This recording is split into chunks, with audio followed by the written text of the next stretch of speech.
Magandang araw mga kaibigan. Ah, bigyan natin ng reaksyon itong post ng GMA News. Asked what he intends to do as president, Marcos said.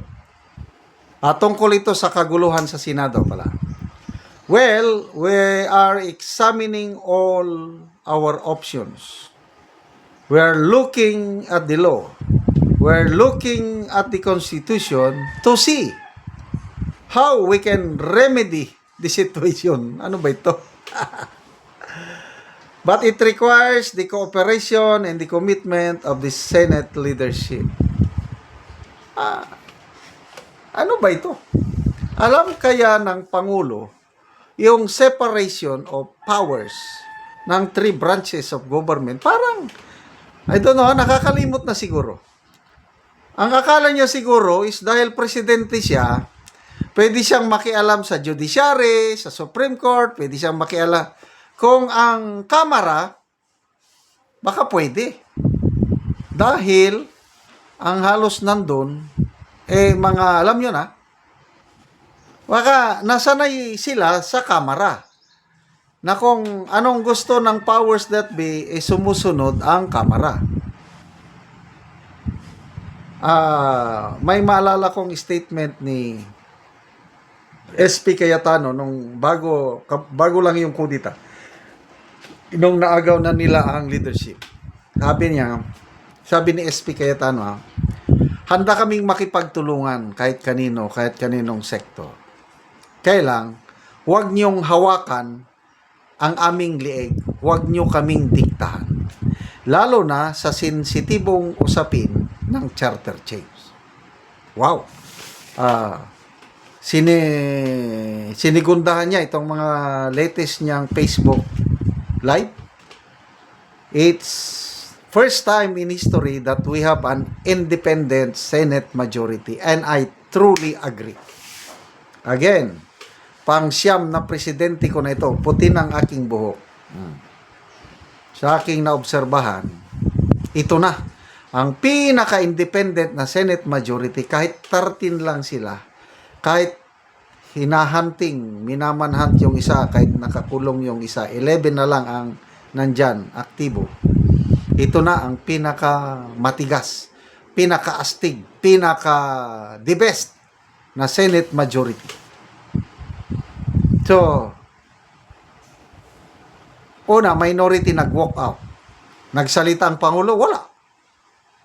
Okay lang sa kanila yung walk out. Hindi pumasok ang majority, nakikialam na. Hoy, get back to work! Nakarinig siya ng maanghang salita kay Manang Aimee.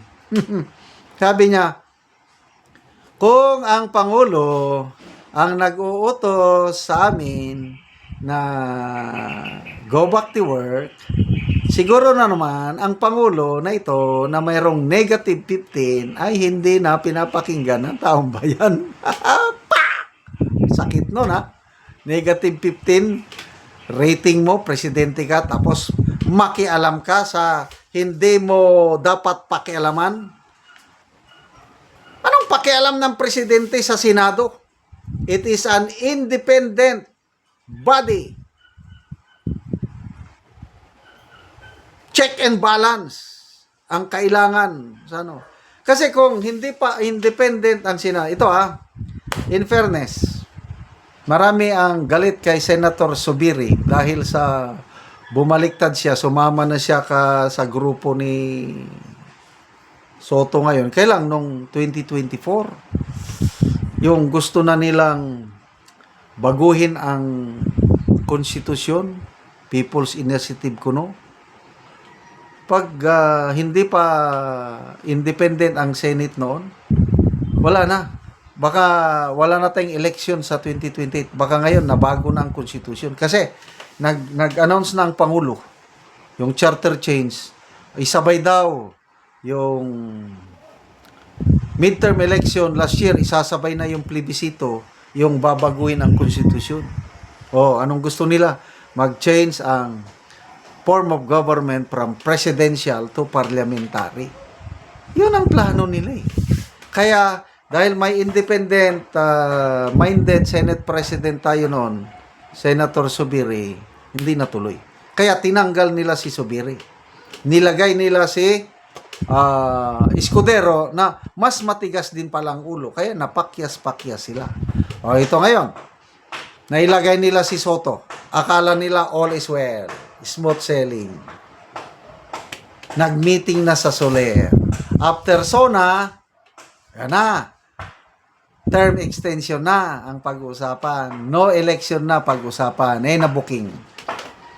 God's intervention.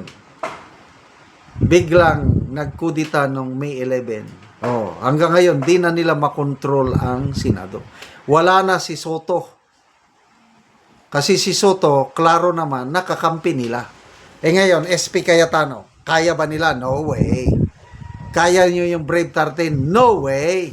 Yung isa, handang magpakulong. Ganyan katibay ang Brave 13. Kaya, saluduhan natin, ipagdasal natin si Senator Jingo Estrada.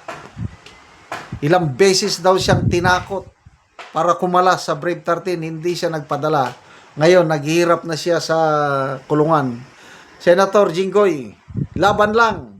Alam ng taong bayan ang sakripisyo mo. Balang araw, aanihin mo rin yan ng mabuti itong paninindigan mo ngayon sa tamang prinsipyo. So, pinag-aaralan? Anong gagawin ninyo? Meron ba kayong magagawa? Sasampahan nyo ng kaso ang Brave 13 sa Supreme Court. O sige, pag-aralan yung mabuti. But, manigas kayo. Habang hindi nyo nakukumbinsi ang dalawa sa Brave 13 na kumalas, wala kayong magagawa. And napakanta tuloy. The end is near, and so I face the final curtain. My friend, I'll say it clear. I'll state my case, of which I'm certain.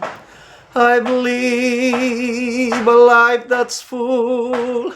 I traveled it in every highway, and more, much more than this. I did it my way.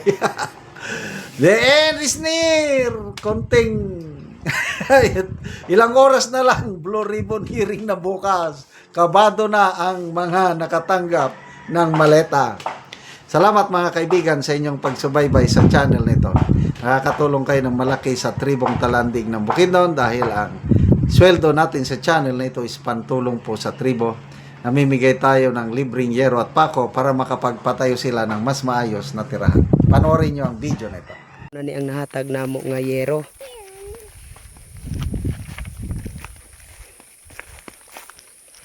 So mao na ni ang iyang gipatindog nga balay.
ug karon naman nagyud sa pag-atop ang among gihatag nga yero.